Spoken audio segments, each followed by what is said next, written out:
Thank you, Professor Porter. It's always a pleasure to attend this class. We come here to learn and share some views about what we are doing in our country. And since you've done most of the part, I want to go into the history. You've looked at the details of our history, where we are coming from, maybe part of where we are today. So I definitely concentrate on the future, where we are going, and building on some of the views and opinions and lessons we have learned from here. Let me first just touch a little bit on the history in a different way. One would have thought that Rwanda, a small country, as it is, it's now 10,600,000 citizens, and you would have imagined it's a small country, therefore it poses few problems. It doesn't have big problems. You would imagine big problems are for big countries. But it's the opposite in our case. Small country, big problems. In fact, to the extent that the problems become even bigger when some of the problems for small countries like ours are associated with big countries. So that complicates the issue even further. I'll come to talk about that at some point in the course of our discussions. And so over time, personally, from the beginning, when I got involved in politics, my country, the liberation war, and then the rebuilding process, I used to say, oh my God, why did I have to be the one to do this? To be leading this country and with all these problems and so on and so forth. And as we also know, many people say leadership is a lonely place. But one way I thought about going about it was to not allow it to be a lonely place. And one way of avoiding that is to make sure you draw in as many people associated with the problem as possible, so that you actually share the burden of the problem. It doesn't always work very well, as one would wish it to work, but it is better to try it that way. You have a higher chance of success when you try in any case. But over time, you get used to confronting problems. And we have got used to confronting problems, and at some point enjoy dealing with the challenges that have come along, especially when, again, you are able to share it with many people, and later on you are able to see progress as well out of some of the efforts. So Rwanda, even if I said it was a very small country, the aspirations of Rwandans are the same aspirations as of people of any other country, including those you come from, the different nationalities represented here. The aspirations are the same. It's prosperity, it's peace, it's security, it's really development. It's that, it's those freedoms and all associated with development that we all desire to have. So Rwanda is no different. But since you have heard of the history here as we saw it and where we have come from, almost having to build from scratch, of course it presented a unique kind of situation. Very little in terms of resources, human or otherwise, yet ambitions too high. We want to be as good as anyone. We want to achieve as much for ourselves as anyone desires to have, as any people of any country have wanted to have. So this is what really caused all these problems. Domestic resources, almost non-existent, other than some in the aspect of endowments that has already been talked about, but even then limited in a sense. Then foreign direct investments, well, you don't dictate where they go. There are certain things you have to work on in order to be able to attract them. So again, to have sufficient foreign direct investments, of course, has been a problem because we have to work on other things first before we actually get them. The others, ODAs, which we have also talked about, it has many aspects to it, positive ones and negative ones. But in our case and in other cases of developing countries, they are almost inevitable. They are unavoidable. They are, in fact, indispensable in some cases. At some point, ODAs have been indispensable for us. If you look at from 1990s, 94 onwards, it was that kind of situation. Even today, they are still very important.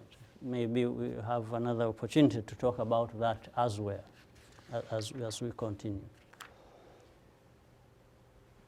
So, but at this point, we are where we can say we've laid a foundation, relatively strong foundation.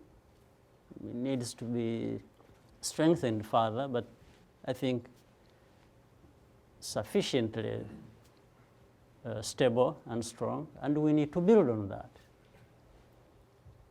So where we need to be moving now is determined by a number of things. But on this note, let me say something. Long ago, somebody mentioned to me, told me of a saying, and it was funny in a sense because he said, you know,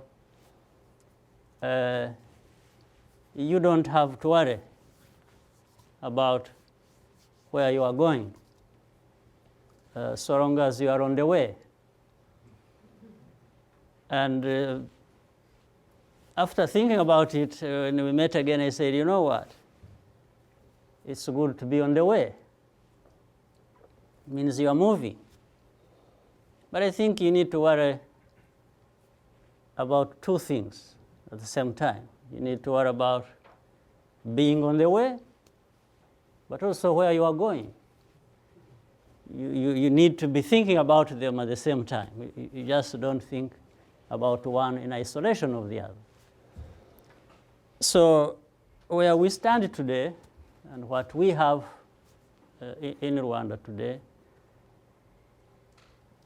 the population, the different assets you talked about, the liabilities, if you will. When you bring them together, we find we are making good progress.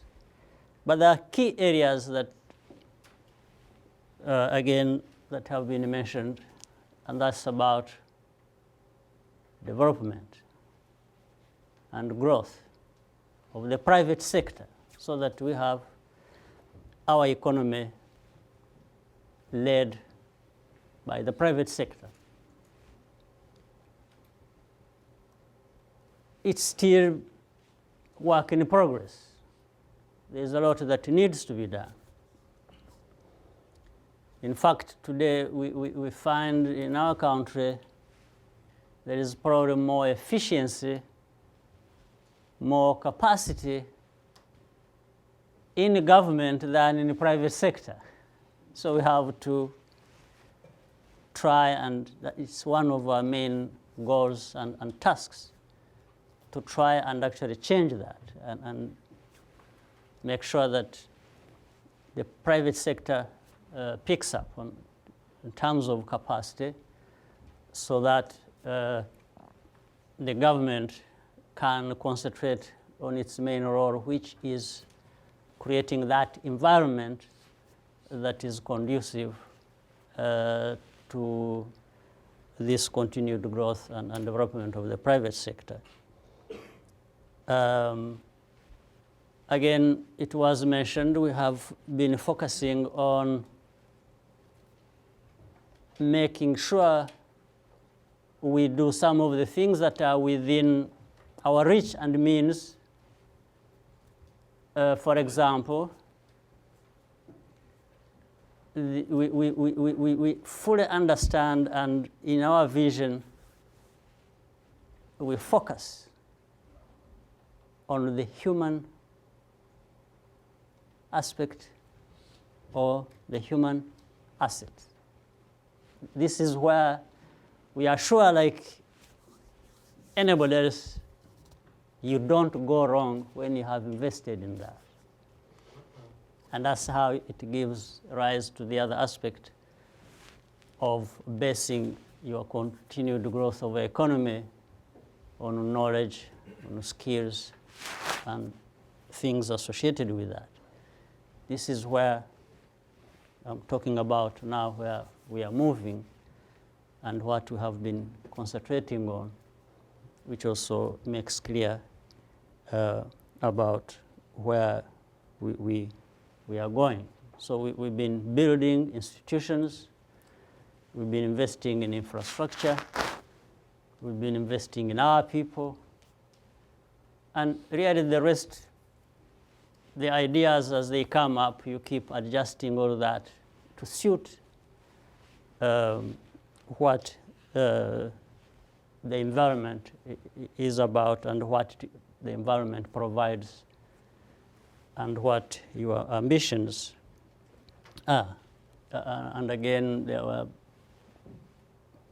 some of the points raised here in human development and the investments thereof we are making. Somebody talked about women. You see, the issue of women and how the position we took on that, I think some of the people made good observations. But I would really talk about it in two aspects. One, it's also a rights matter. It's a matter of rights. Don't women have rights to some of the things, or to all of the things the other in our society have? So it's an issue of rights.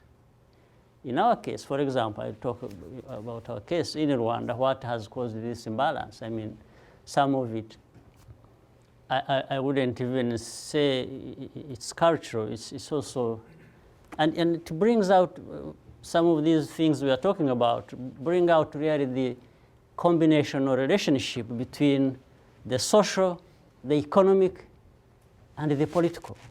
These things go together all the time. If you want to take one in isolation and the other on its own, you don't get as much success or progress as you want. So the issue of rice, but again, it's also an issue. It's social, it's economic. It's after all good politics as well. So it brings everything together. And then somebody remarked, women are 53% of our population. But so, and people in our kind of a situation, what we have been trying to do is, we can't afford, Rwandans, we in Rwanda cannot afford to waste any opportunity. So every day, constantly, we are scanning our environment and looking for, and at what is it that will make a difference for us. We've been thrust, in a sense, for many reasons, various reasons, in that position where we just have to keep doing that. What is it that makes sense to us? What is it that contributes to our development? And that will first deliver us to where we want to be. So naturally then, if you are looking at human development, we are looking at the problem holistically, and that's how even the issue of women will come up. So we are focused on continued investment in our people, whether it is our people's health, education, skills,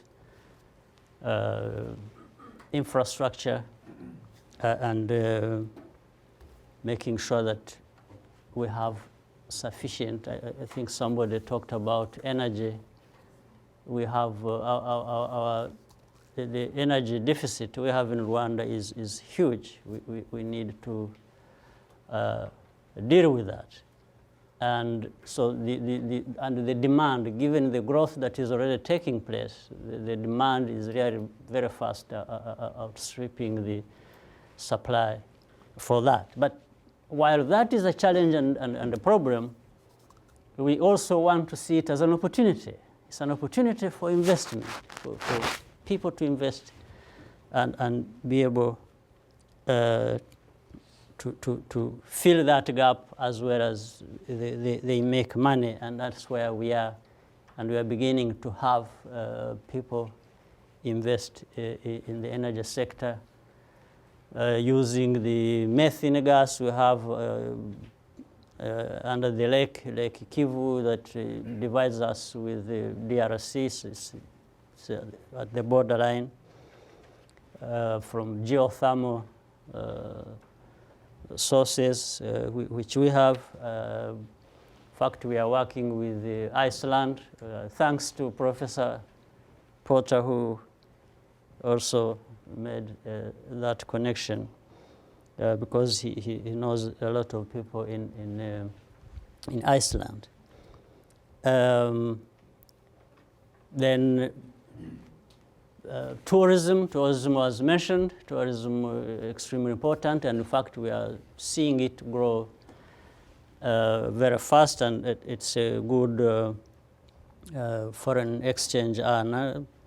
And it's mining, it's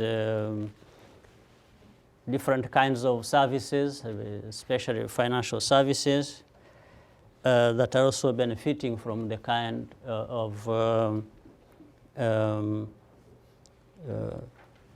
investments we have made in infrastructure area, especially in the IT, ICT infrastructure area, where, as mentioned earlier, we have invested in fiber optic, now laid about 4,000 kilometers across the country and reaching the remotest parts of our country, and accessed by institutions of administration, education,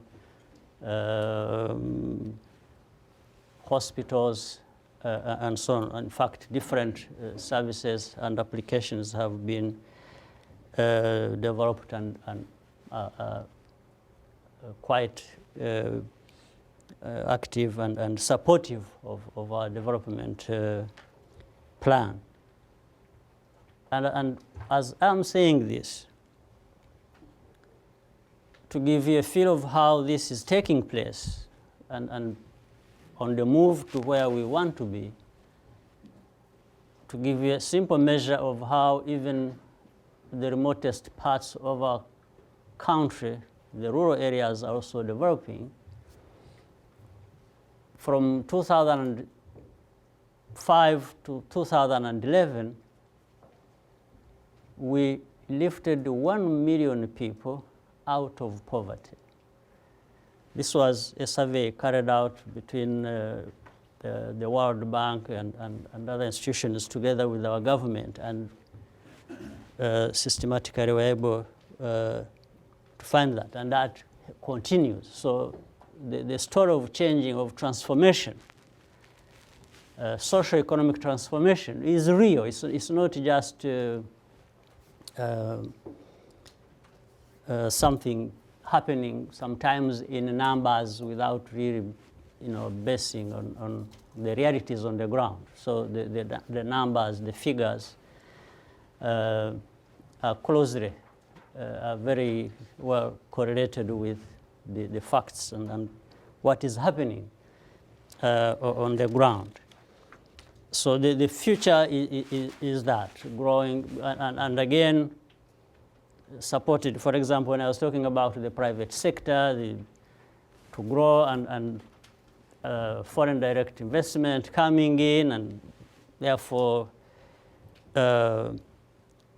trade and investments that should happen not only in Rwanda but in the region as a whole. We have the East African Community comprised of 5 countries, Rwanda, Uganda, Kenya, Tanzania, and Burundi, of about 150 million, now about 135 million people.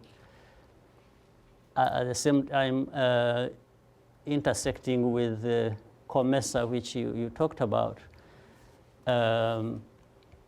But East African Community is more advanced on matters of integration. We now have a customs union. We have reached a common market framework. We are now moving towards a monetary union, which at some point may see us achieve political federation of these 5 countries. It's the end state that we want to have.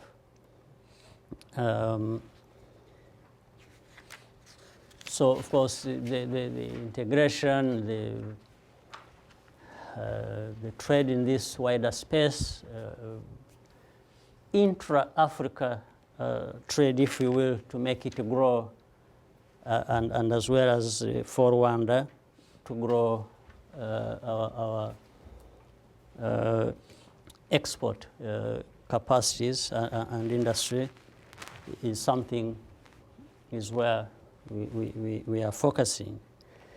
But it is all built on investing in our people, investing in institutions, investing in good governance, and the efficiency that must come with all that. That is, again, for us,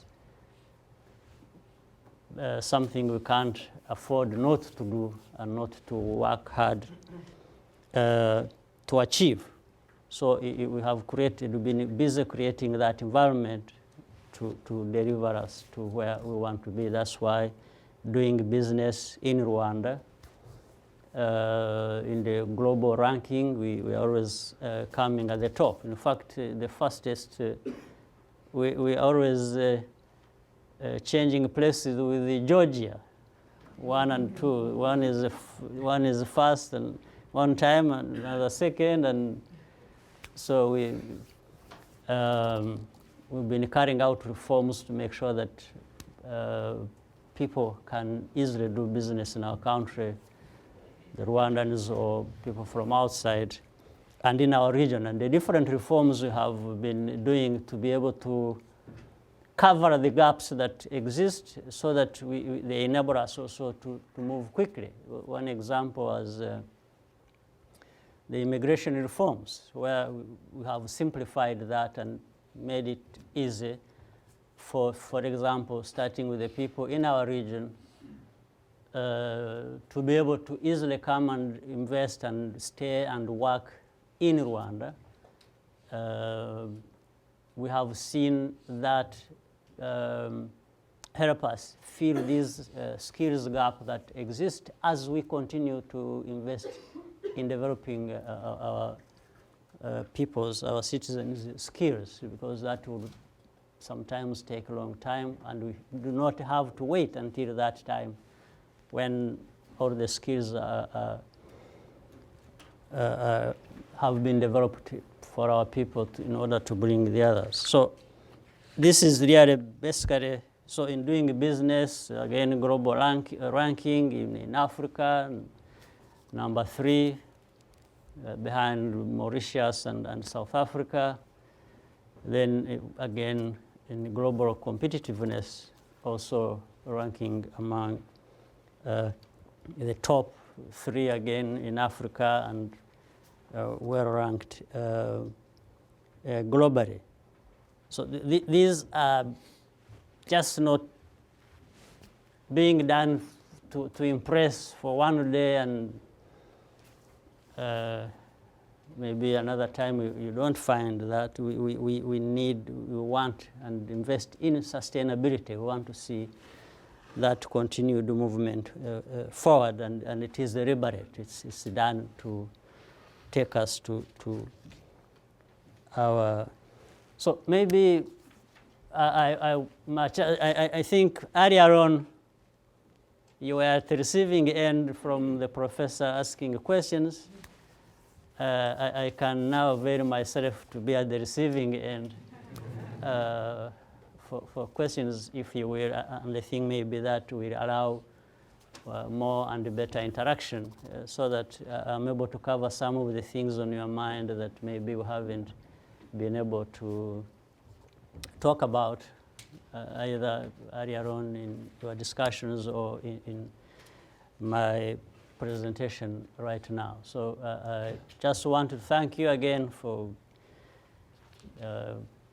giving me your attention, and I'm happy to have been invited to be with you at this moment. So thank you very much.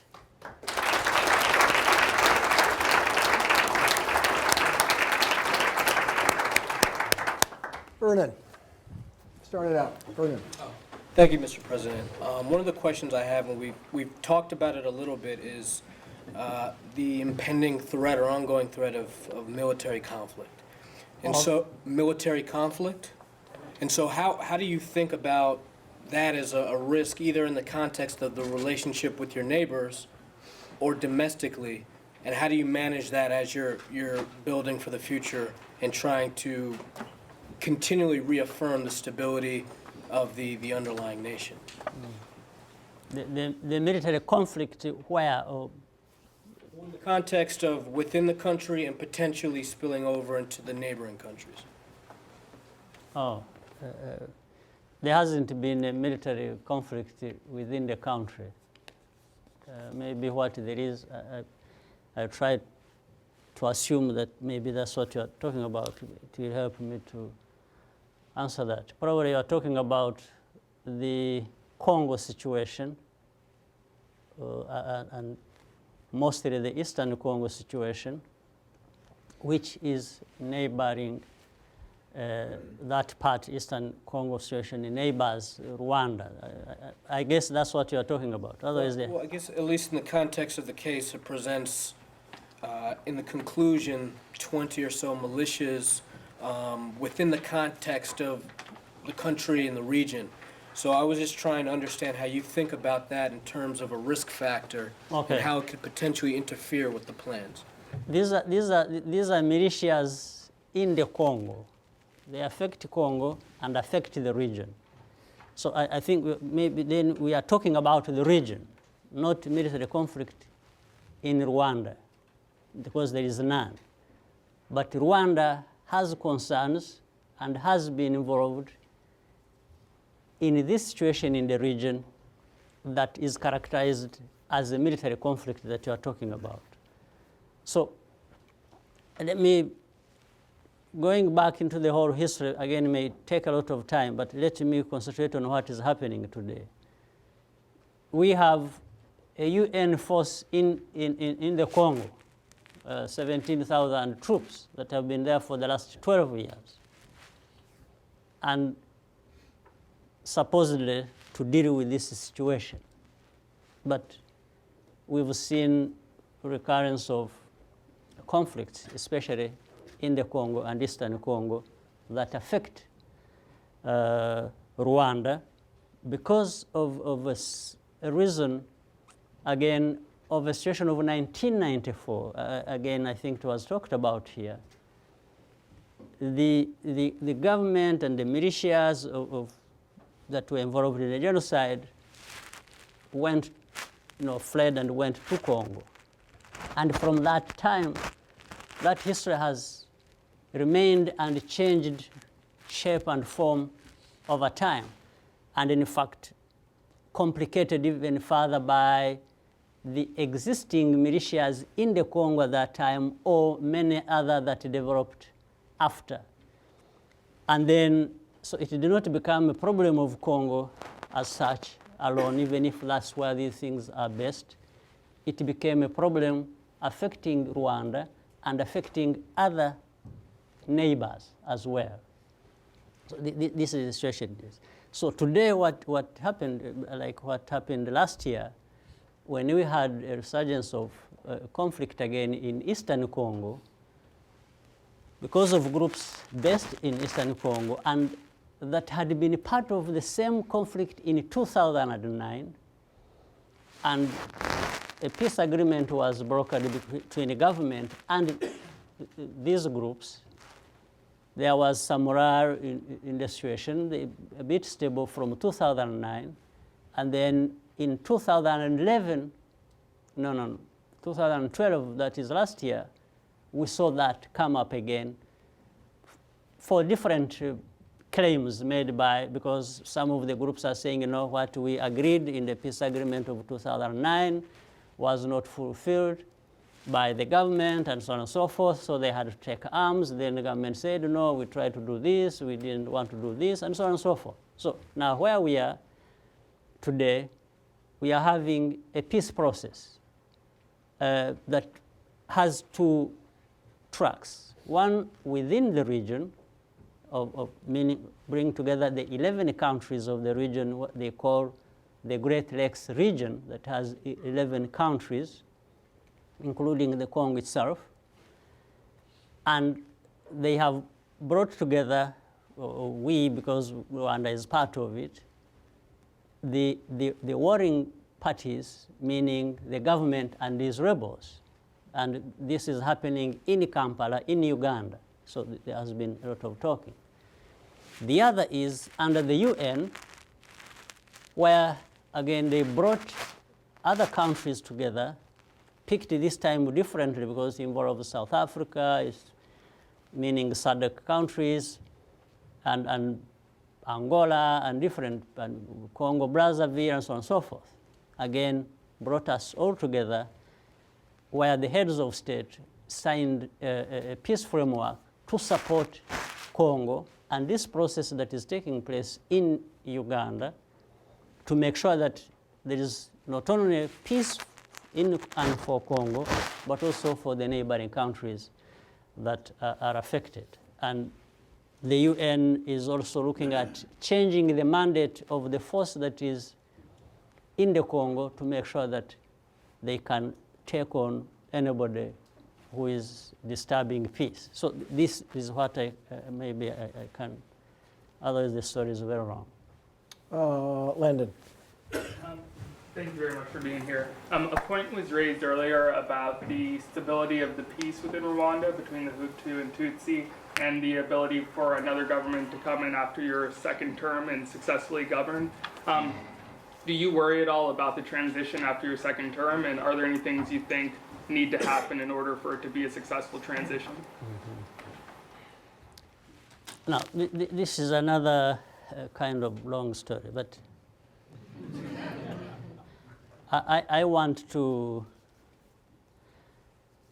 let me start by saying this. You know, one time, somebody was giving me an interview, I think from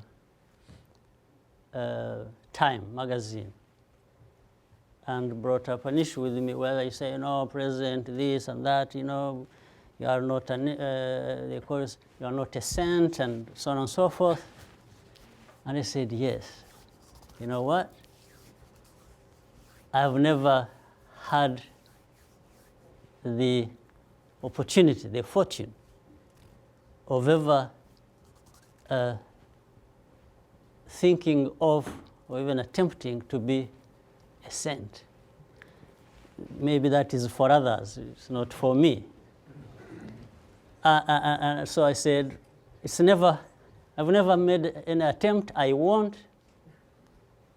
The train for people to be saints left me long ago. But what I mean here is this. Serious situations sometimes are just simplified, especially when it is from outside. And maybe it is also in other sayings. It's like when people are wrestling, the saying is like the observer is telling the two who are wrestling, saying, or telling one of them, say, no, throw him down like this and we go, get the business finished. It is easier for the observer to wrestle in the ring. So, but what I mean here is, for Rwanda, and by the way, if you want, we can relate it to any other country in this world, if we look at the histories of every one of these countries. Rwanda has not come from where it has come from and is not where it is today through the work of saints or angels or something or simple. It has cost blood. It has been through confrontation. It has been through debates, through arguments, and through confrontation. Nothing has ever come to us on a silver platter, and we don't even expect it. It's been a fight all through. For example, when by the way, and the fights are on different forms. When somebody said, for example, how Rwanda has insisted with, say, the donors who give us the money for our development, and we have said, you know what? We really thank you so much. You are very generous. You are so kind. But we want to own our process of development. You can't own it because you are giving us money. We appreciate you giving us money, but we are people who want to determine our destiny. You can't give me money and then tell me don't do this, do that, you must do this. Because there is a human dignity issue here involved. In the whole process, as we've lived it, I'm speaking for my own country. So there has been a lot of confrontation. So some of these things, the issues we are talking about, are not just textbook issues. They are things, they are lives lived. You know, I many times just don't understand when somebody's having lectures about, you know, freedoms you must enjoy, things you must do. Why do I have to learn lessons from anybody about freedoms I must enjoy, or freedoms my citizens must enjoy? They know that because they are the ones who need these freedoms. You don't leave freedom for anybody else. You live your own. So the worries about transition, we started by worrying about our sole existence. The country did not exist not so long ago. 18 years ago, if you had visited Rwanda and saw what any part of the country, dogs dragging corpses of hundreds of thousands of people in the streets. You know, and we have come, that's where we have come from. You know, this is why I didn't want to go so much into the history, because some of it is depressing. I didn't want to bring that to you, but we have lived it. And we've pulled ourselves out of there. We are where we are today. So we've stopped surviving, we are living. And when you are living, there are demands you make. You want dignity, you want good life, you want... So the society as a whole lives like this. And the very things you want for yourself, or anybody wants for himself or herself, anywhere else, is what we want for ourselves.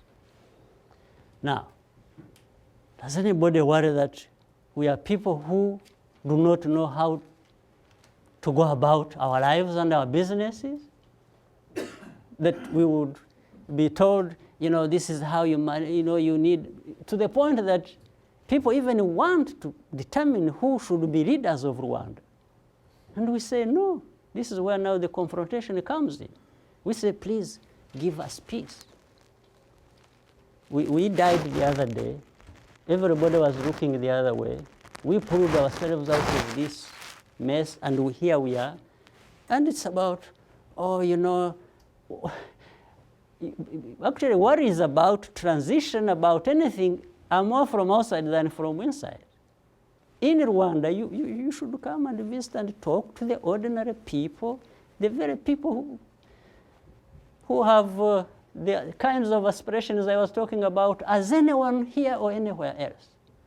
And talk to them. They will tell you they know what they want. They know how they want it. They know where they're coming from. They know where they are going. They don't need any guide, anybody to hold them by the hand and say, no, I must deliver you there. No. Even if there was that person, it is important to say, at some point and say, you know what? Release my hand. I want to move on my own. So, what is the word about transition? What transition worries do people have? Which people, who are these who have these worries?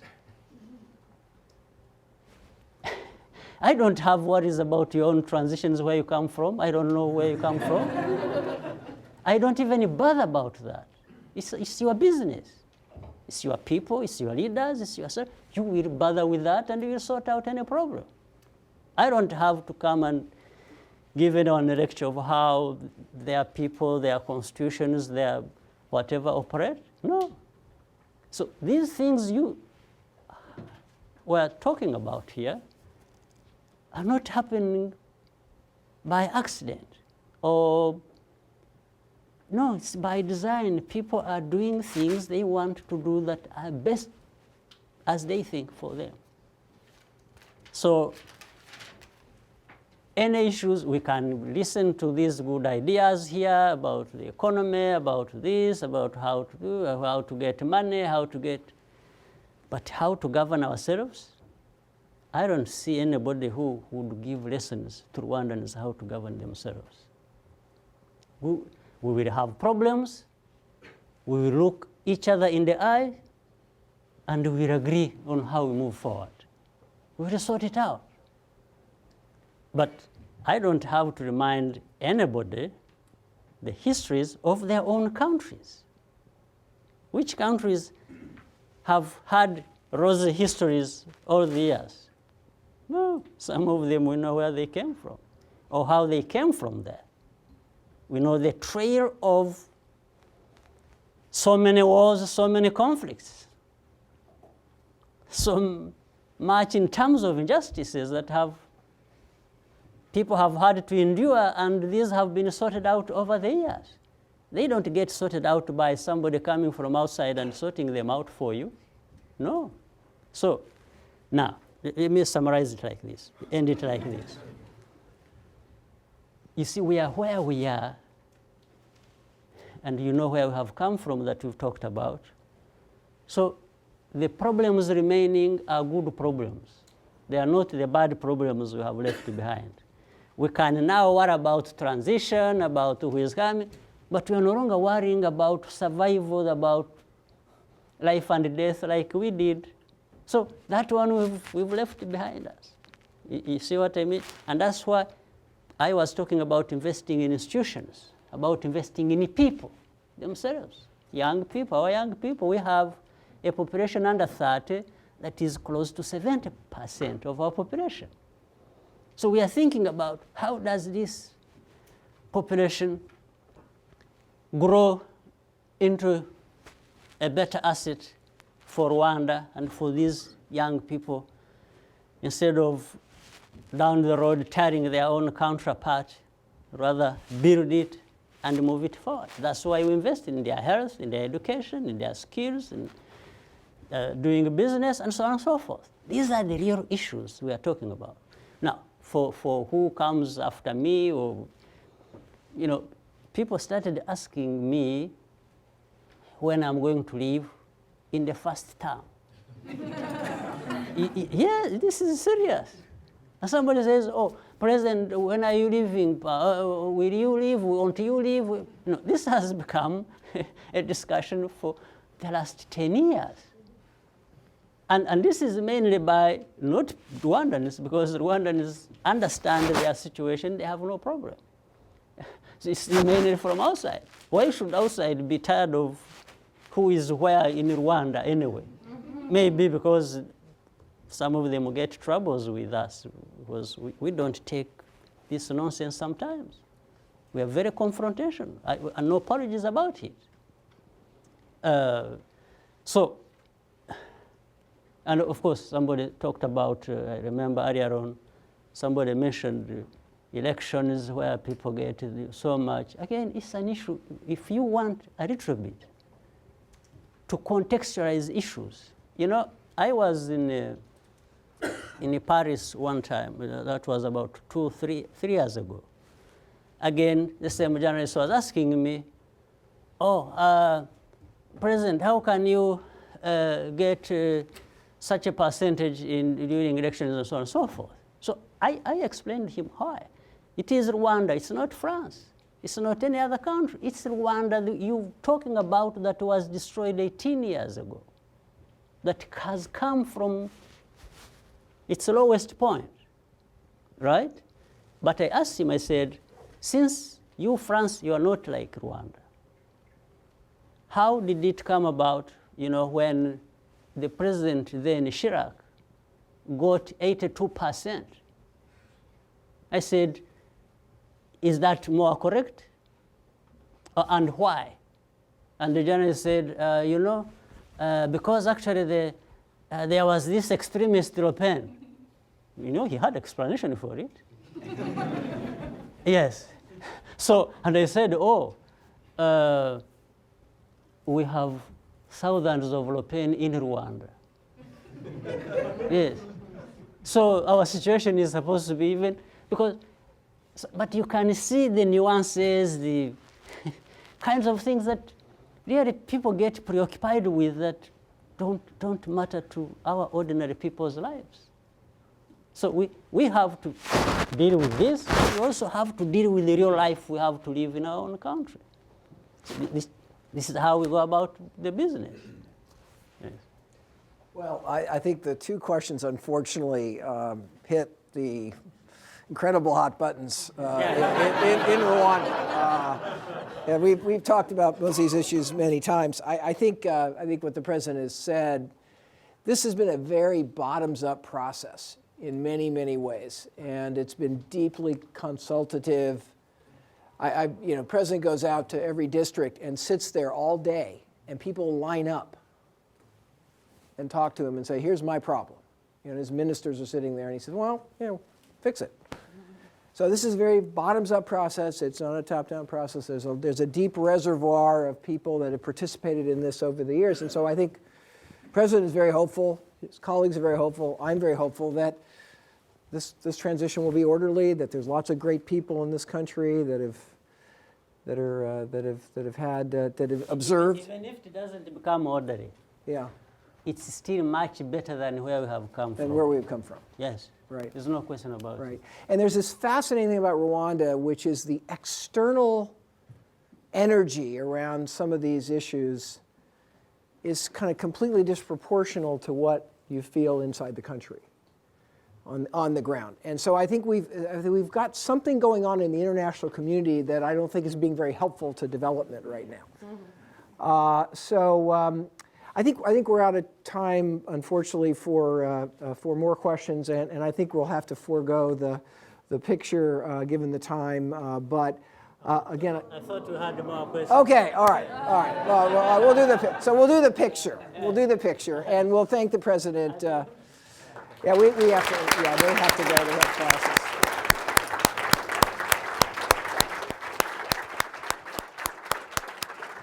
Let's do it.